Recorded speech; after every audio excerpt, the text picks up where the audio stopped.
Good morning. So nagbakta sa day ko karon ng padulong sa merkado. Kaya akong pares to ana nag-una-una. Sayo kay ang dugo. Tanaw ang palibot. Lingawa kayo. Tanaw akong likod. Ako rice na nagbaktas. Kaya kabati naghadlok ana. Charot bitaw eh. Hayag bang sab. Majig kabati naghadlok ana.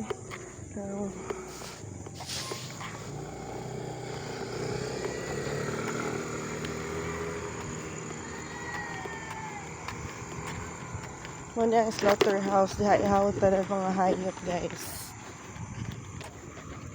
So lahi ka na diha sa atbang. Lahi po na siya nagihanan.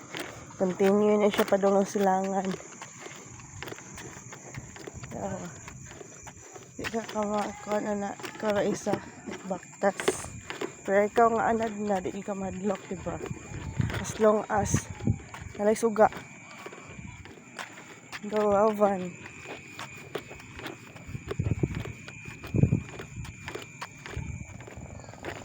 Tanawa ako ang abangan ako. Ako gyapon isa.